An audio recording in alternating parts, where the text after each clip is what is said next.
Loyalty Oaths Compared, an Orwellian exercise. A key tenet of America's civic religion is that the McCarthy-era persecution of communists and communist sympathizers was both paranoid and immoral. Academics are especially strident in their commitment to this tenet, and since they are academics, they're especially dismayed by academia's persecution of communists and communist sympathizers. The most infamous form of this persecution, the loyalty oaths many universities imposed on their employees. Sign the oath or lose your job. What exactly did these loyalty oaths say? Here's UC Berkeley's loyalty oath of 1950.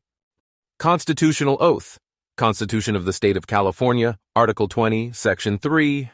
I do solemnly swear, or affirm as the case may be, that I will support the Constitution of the United States and the Constitution of the State of California, and that I will faithfully discharge the duties of my office according to the best of my ability. As passed by the Regents, April 12, 1950. Having taken the constitutional oath of the office required by the State of California, I hereby formally acknowledge my acceptance of the position and salary named, and also state that I am not a member of the Communist Party or any other organization which advocates the overthrow of the government by force or violence, and that I have no commitments in conflict with my responsibilities with respect to impartial scholarship and free pursuit of truth. I understand that the foregoing statement is a condition of my employment and a consideration of payment of my salary. Notice the mild wording of this loyalty oath. A person who personally advocates the violent overthrow of the government could truthfully sign it as long as he belongs to no organization that shares his position. A philosophical communist in full sympathy with Stalin could truthfully sign it as long as he is personally an impartial scholar in free pursuit of truth. Needless to say, every species of democratic socialist could readily sign, as could every kind of anti-communist. By way of contrast, let's compare UC Berkeley's New Diversity and Inclusion Oath. Well, it's actually much more. An oath merely requires you to parrot someone else's words. What Berkeley now mandates is a self-authored diversity and inclusion vow in order to determine eligibility for employment. The university then scores your vow for orthodoxy.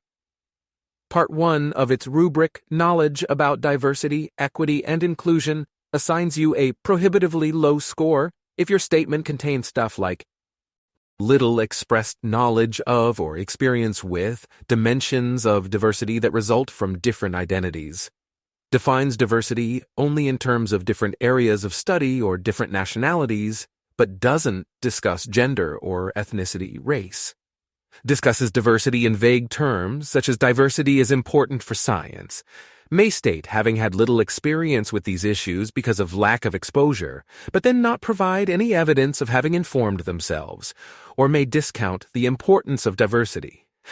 That's right. Merely discounting the importance of diversity virtually bars you from faculty employment.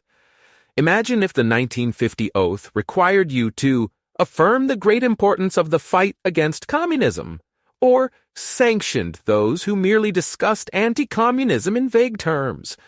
The rubric continues.